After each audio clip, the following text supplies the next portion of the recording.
So the Golden Globe nominees were announced today. Something I did not know, so I was not prepared. I did not get a reaction out there, so I already know some of the nominations. But we're only going to be talking about the movies. I don't know anything about the shows. I don't watch that many shows. The one thing I do know is that The Bear has a lot of nominations, and it should win every one it has. Also, Emma Stone is nominated for The Curse, out of what I've read. And unless someone from The Bear is nominated in that category, Emma Stone should win that too. As I said, we're only talking movies because I don't really watch shows, but we're just gonna get right into it. Best Motion Picture Drama. I'm reading these off of a list on Wikipedia. I feel like that's the easiest way to see it. I've only seen two of these movies. Some of them, well, actually, I've seen three. Excuse me.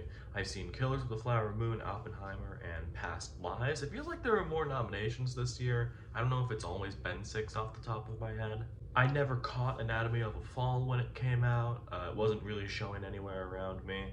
But it is coming out digitally really soon. At least I think it is, so I'm gonna get on that when I can. Out of these, I've seen Killers of the Flower Moon, Oppenheimer, and Past Lives, so I think what we're gonna do is what I think will win the Golden Globe and what I think should win the Golden Globe.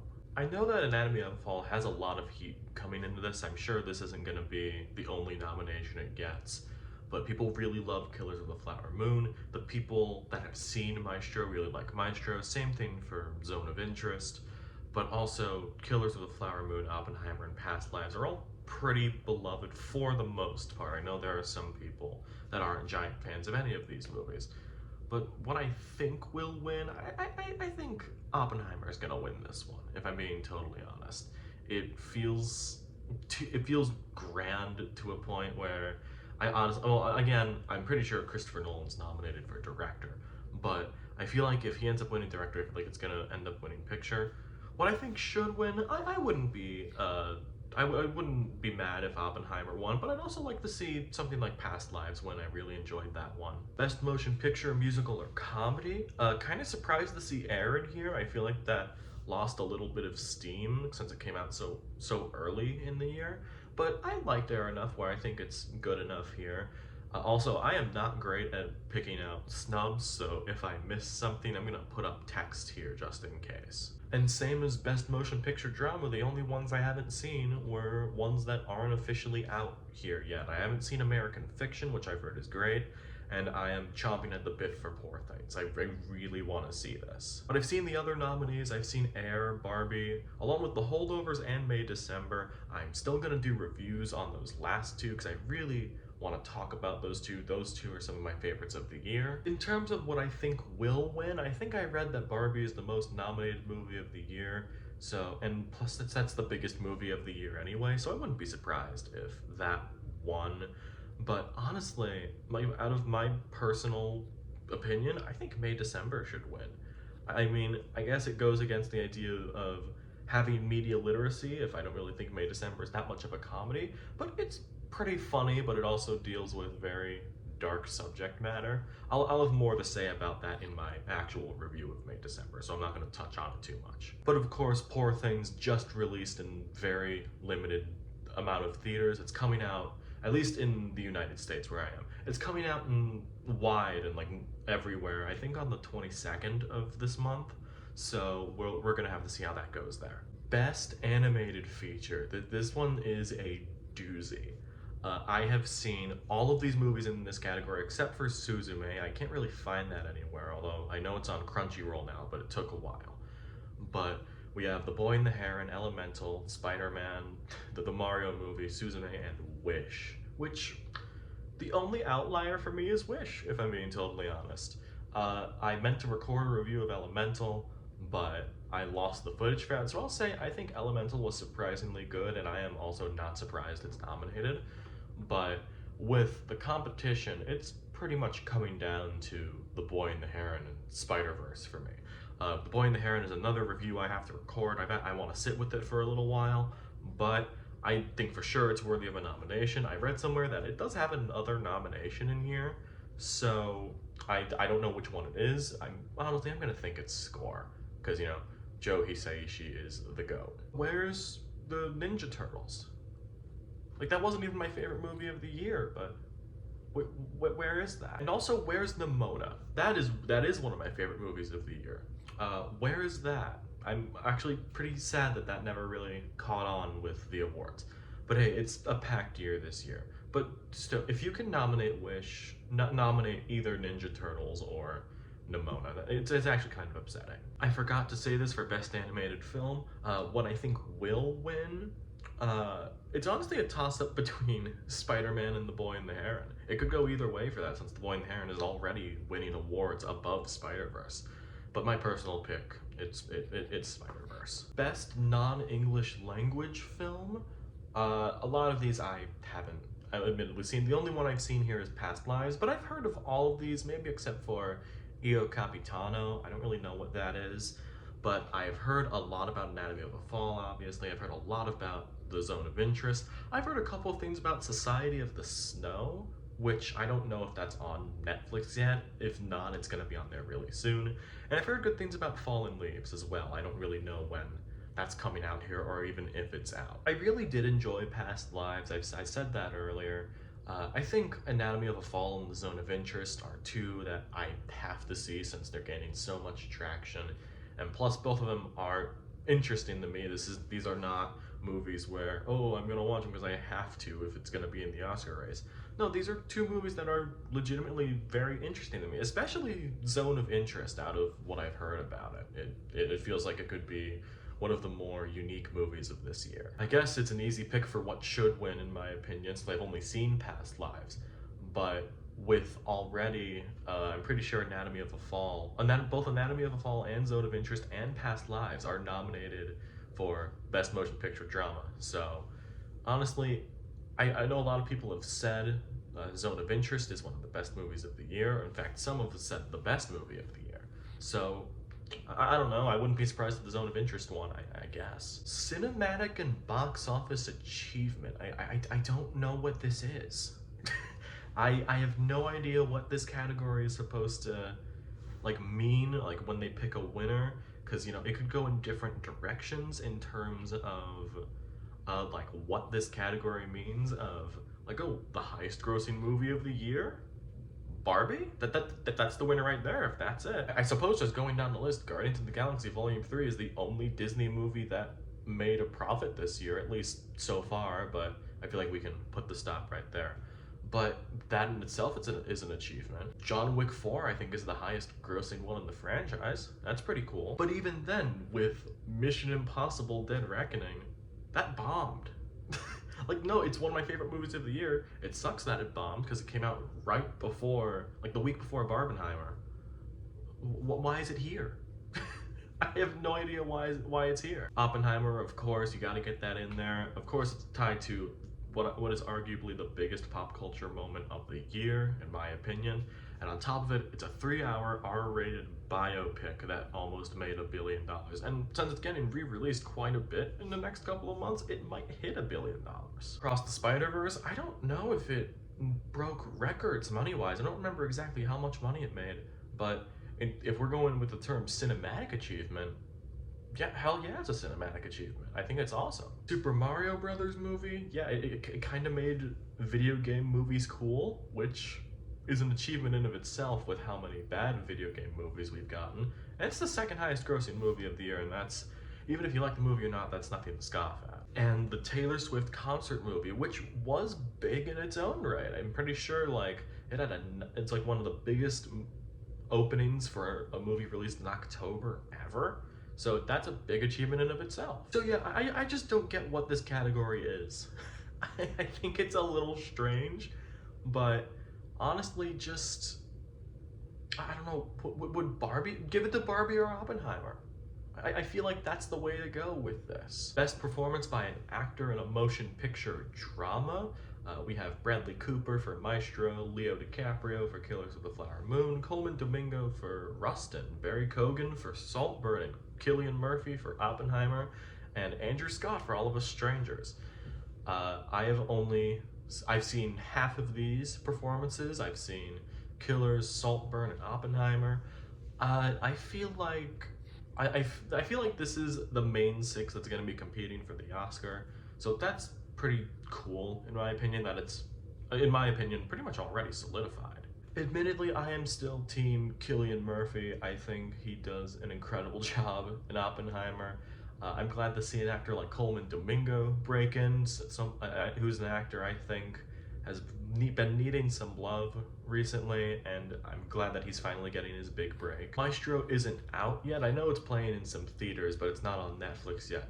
But seeing so many headlines about how transformative of a performance Bradley Cooper is giving, and I think he's a pretty decent actor, so I might as well keep an eye out on him. Leo DiCaprio is basically Leo DiCaprio in this. He does a good job. It's not one of my favorite performances of his. I talk much more about that in my review of Killers of the Flower Moon, though. I think nominating Barry Keoghan is pretty awesome. I feel like he's the dark horse in the best actor race that I kind of hope he breaks through. And I've heard a lot about All of Us Strangers. I don't know who Andrew Scott is. Maybe I've seen him in a couple of things, but I feel like there are some, that's like a name that I don't personally recognize. I've heard All of the Strangers is pretty good. It's not showing anywhere near me though.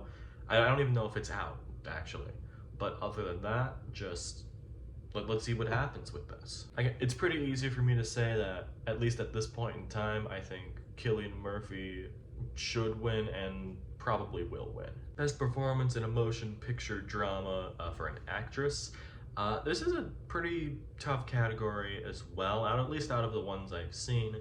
I think, just going in order on here, Annette Bening for Nyad. I've heard mixed things about Nyad. Apparently it is very Oscar baity, but I've heard it's unintentionally funny in a couple of ways, and I do like the directors behind it, so maybe I'll give it a shot. I still think Lily Gladstone is one of the best performances of the year. I think it's pretty cool that she's being considered a lead now, where it feels like she should have been the lead the whole time, but then again, I talk more about that in the review of the movie. Sandra Hüller, who I'm pretty sure is also in the Zone of Interest. That's a hell of a combo right there. I've heard great things about Sandra Hüller. I'm pretty sure she's already been winning awards for this as well. Greta Lee is also pretty fantastic in Past Lives, in my opinion. It's pretty close between her and Gladstone for me, in my opinion. Carey Mulligan is also, I really like Carey Mulligan as an actress, but I feel like the controversy around the person she's playing, Felicia, is someone of Latin descent, and Carey Mulligan is not Latin. There's a little bit of backlash behind that. And I'm very glad Kaylee Spaney is in here. She is pretty great in Priscilla, just across the board. I feel like it's a bit of a long shot to get her in the best actress category overall, but I hope they get her in there, at least for a nomination. That's all I need. But even though I said it is pretty close earlier, I think Lily Gladstone is easily gonna take this award. That's one of the performances that has stuck with me throughout the entire year, and I think she should win it, and I think she will. Best performance by an actor in a motion picture, musical, or comedy. Nicolas Cage in Dream Scenario. I've heard he's great. I missed it in theaters. It's coming out digitally next week at the time of this recording, so I'm getting right on that. Wonka and American Fiction aren't out yet. At least I don't think American Fiction is out yet. But I've heard great things about Jeffrey Wright, and I've heard surprisingly great things about Timothée Chalamet in this, although they're both great actors, so I don't really doubt that. Matt Damon in Air just kind of feels like a Golden Globes pick, in terms of like, oh yeah, we nominated Air in Best Picture, let's get Matt Damon in there. And which he's good as Sonny Vaccaro, but I don't know, it's very funny seeing him in between Timothée Chalamet and Paul Giamatti, which personally Paul Giamatti is my pick for this category. I can say that right now, although I respect the hell out of them nominating Joaquin Phoenix for Beau Is Afraid. That's an awesome pick. If I had it my way, Phoenix would be winning, but that's never gonna happen, so I am pretty content with thinking Paul Giamatti is gonna win, and I think he should win. Best performance in a motion picture by an actress, musical comedy. The Color Purple is not out yet.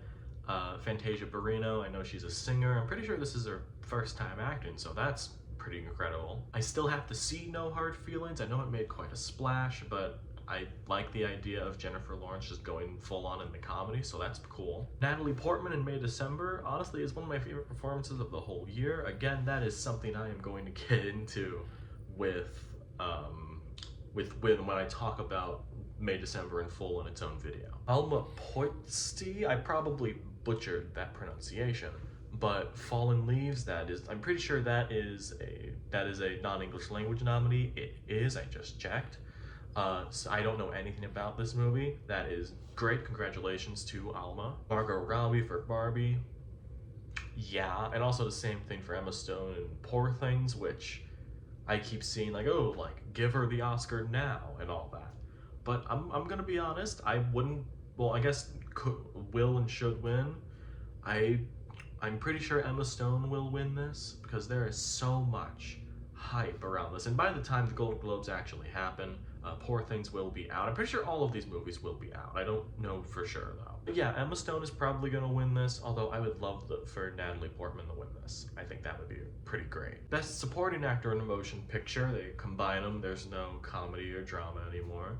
A bunch of two people from Poor Things, Willem Dafoe and Mark Ruffalo. I've heard Mark Ruffalo is pretty great in it.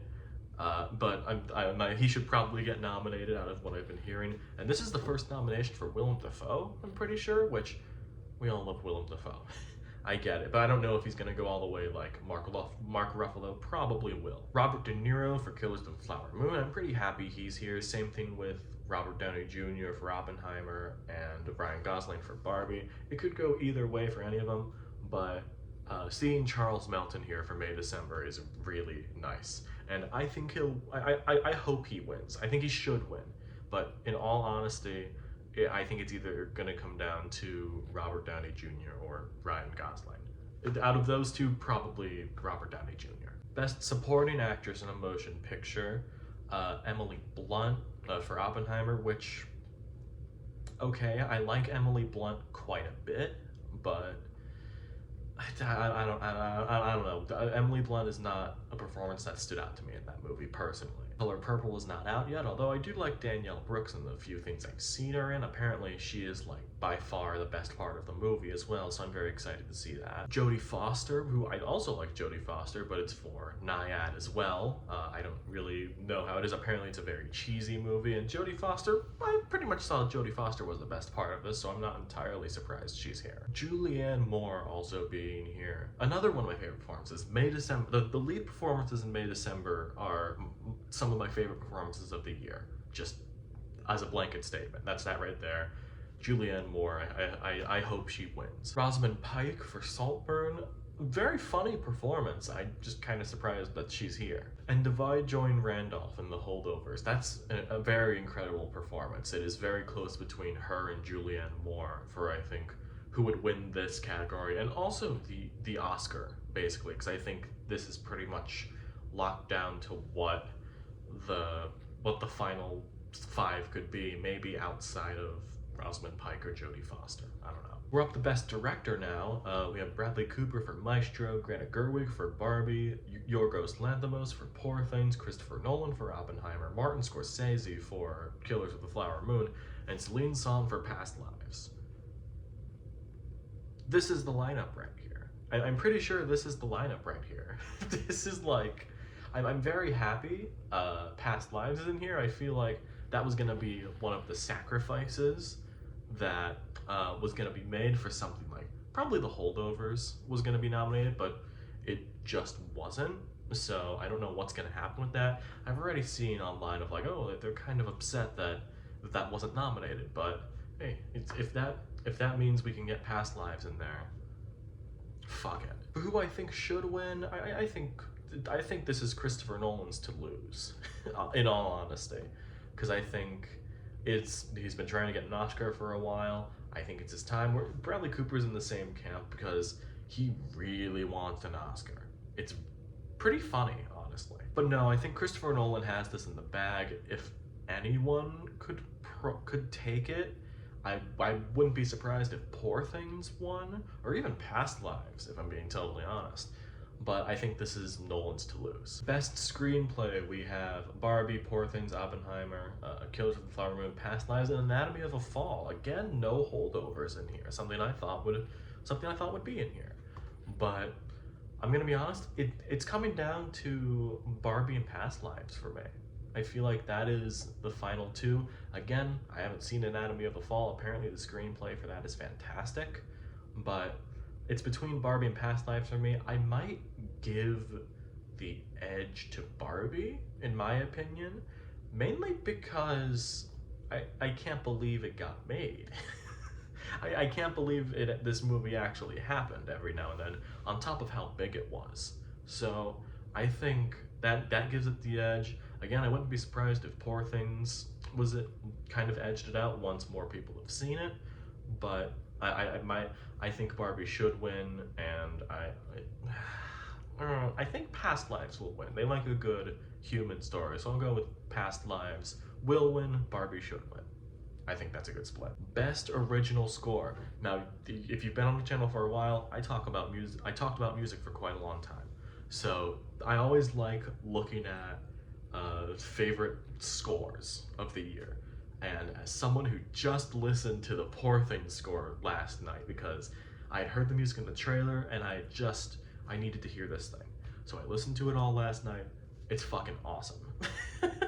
It might be my favorite score of the year. It just might be. But on top of that, we've got a hell of a lineup here as well, with Ludwig Göransson for Oppenheimer, Joe Hisaishi, again for The Boy and The Heron, that's its other nomination, Mika Levy, who I really enjoy their work a lot, for The Zone of Interest, and Daniel Pemberton for Across the Spider-Verse, another fantastic score, and Robbie Robertson for Killers of the Flower Moon, yet another incredible score.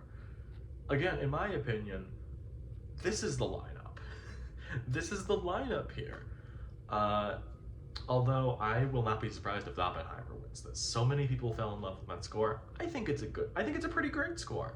I still need to hear the Zone of Interest score, but I've been keeping up with some of the critic awards going around, and Zone of Interest has actually been winning this award quite a bit.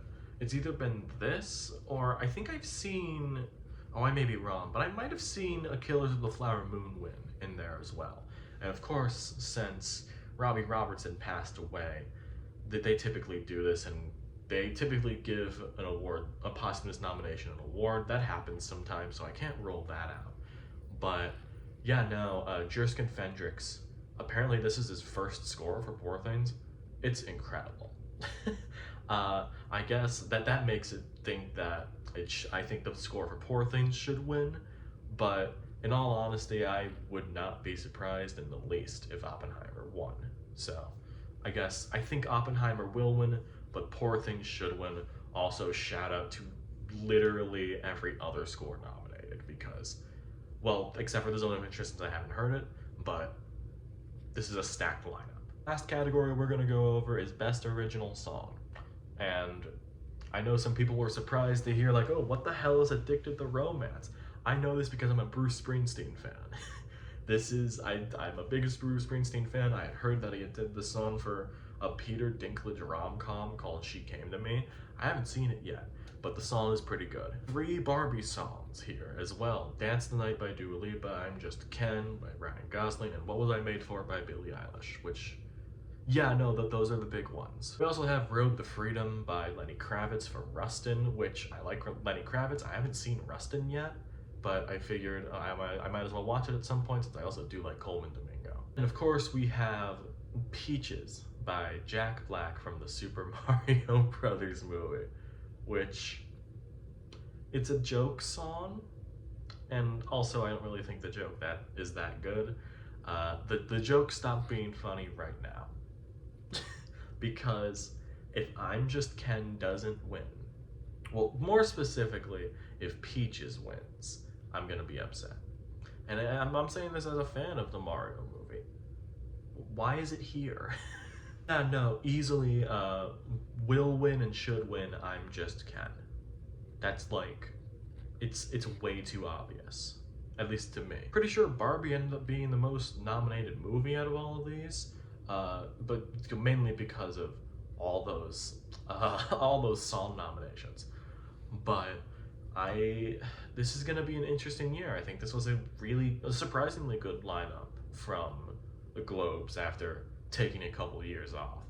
But yeah, no, they did a great job this year. Man, I really need to see Dream Scenario.